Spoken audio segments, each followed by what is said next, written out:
As promised, here is the study guide for each chapter.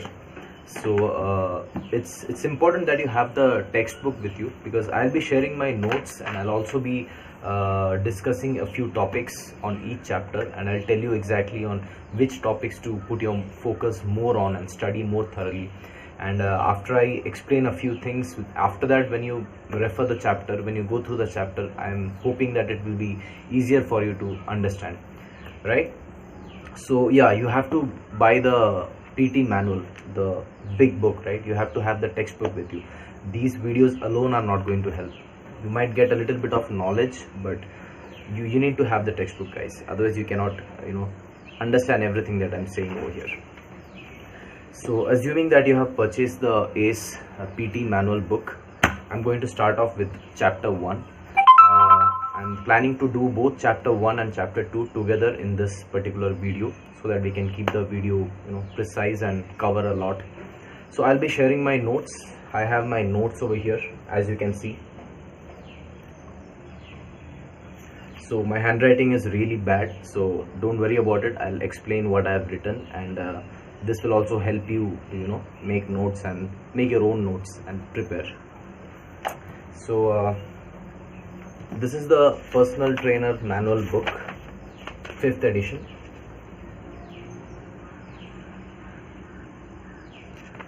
So I got this book from the institute where I went for coaching, which is Proton Fitness Academy. So I got this book along with the package that I paid for the coaching, and of course I paid separately for exam. So yeah, this is the book, and I'll start with chapter 1. I'll tell you exactly what to study in chapter 1, like which portions to put more focus on. So chapter 1 begins with the basic stuff, like I'm not sure if you can see this. Basic stuffs like what are the health benefits of exercise, and what's the minimum amount of time that you should spend, stuff like that. This is the first thing that you need to know, like 150 minutes of moderate intensity exercise and 75 minutes of vigorous exercise that is required. So in this chapter, you can skim through the first table where they tell you about the health benefits of exercise. What are the health benefits of exercise? But what you really need to focus in this particular chapter is this. Go to page 9. If you are having the 5th edition, which is the latest book, go to page 9. This table that you see, table 1.2.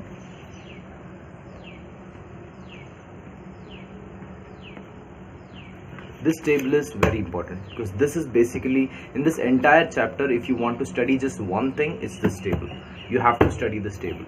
This table is all about what are the do's and don'ts of a personal trainer, right? So put more focus on what are the don'ts, what are the things that you should not do as a personal trainer, because ACE likes to ask more questions on the don'ts. What are the things that you're not supposed to do? Just to name a few, I'll say a few things like, as a personal trainer, you're not supposed to diagnose or treat an injury, right? If someone complains of any kind of shoulder pain or leg pain, you cannot just look at them and diagnose and say that, okay, you are suffering from shin splints, so go take this medication or do this. You cannot do that. So that's something that they have mentioned in this table, things that you should not do. Like you should not massage a client, right? You should not massage a client. You should not prescribe any diets, like do follow ketogenic diets or try intermittent fasting. You cannot say all these things to your clients. You can always guide them, of course. You can guide them on portion sizes, and you can also direct them to some websites like choosemyplate.gov. There are some websites that are mentioned over here, which you can guide your clients to. But you are not supposed to prescribe a diet or even supplements. You're also not supposed to tell your clients that, okay, take whey protein supplement, take creatine supplement, or take a supplement from this particular company, and all those things. Those are the don'ts which comes in this table, which you need to thoroughly read and understand, because there will be questions from here, from this particular table. like which are the things that you should not do as a personal trainer. You should not prescribe any diet, you should not diagnose any injury, or you should not recommend any kind of supplements. You should not massage your clients. These are things that you should not do.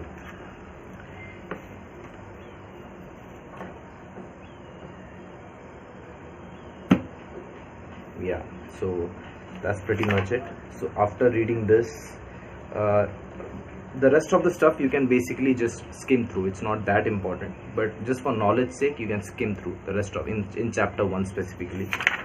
Then you can also come to table 1.3, page 17. This table,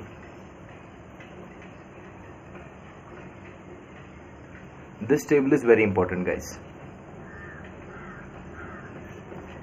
So in this table they are telling you different client scenarios. So in this entire chapter 1, if you can study just 2 things, it's that table, the first table that I mentioned, and then the second table, which is in page 17, table 1.3. Just these 2 tables, if you can just read thoroughly, then chapter 1 is done. That's basically what you have to do in chapter 1. It's a very short chapter. It's just basic stuff. You're just getting started. So just make sure that you don't skip these 2 particular tables from chapter 1. So in table 1.3, which is in page 17, they are telling you about different client scenarios. Like let's say a client stands with a lordotic posture, right? Like lordosis, like they are having an arch back, lower back is extensively arched, right? They're standing with that posture.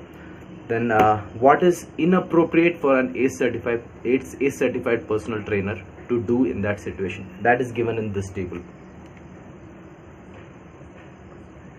And in the second table it's given what is appropriate to do for an ACE certified personal trainer. Meaning, if someone comes, he's standing with that kind of posture, what are you supposed to do as a personal trainer? What are you supposed to tell him?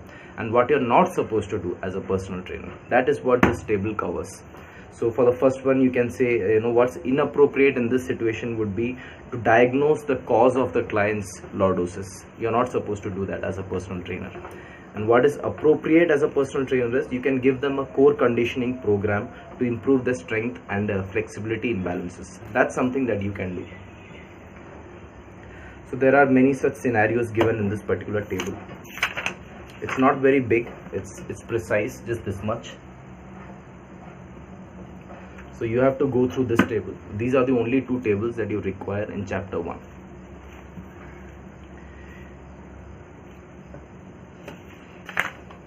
So they are saying like physical therapy is not part of your job. You cannot do any kind of physio stuff on your clients.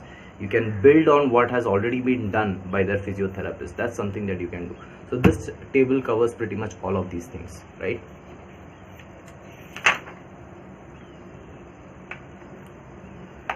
Then you should just remember the accreditation, which is the NCCA accreditation. Like which are the bodies that are accredited by this particular institute, this particular certifying agency, which is NCCA. I think the chapter is over. That's pretty much it. They'll also be discussing a little bit about additional certifications that you can do. Then what should you do next after getting certified? How do you continue your education, and how many hours of extra education is required if you want to recertify, which is called 20 hours. 20 hours of extra education is required to recertify. So all these things are mentioned towards the end of this chapter. But like I said, only these 2 tables are what you need from chapter 1. But these 2 tables you have to read thoroughly. You need to understand everything that is written in these 2 particular tables. With that, chapter 1 is over. It's very short and sweet, nothing to worry. So then comes chapter 2.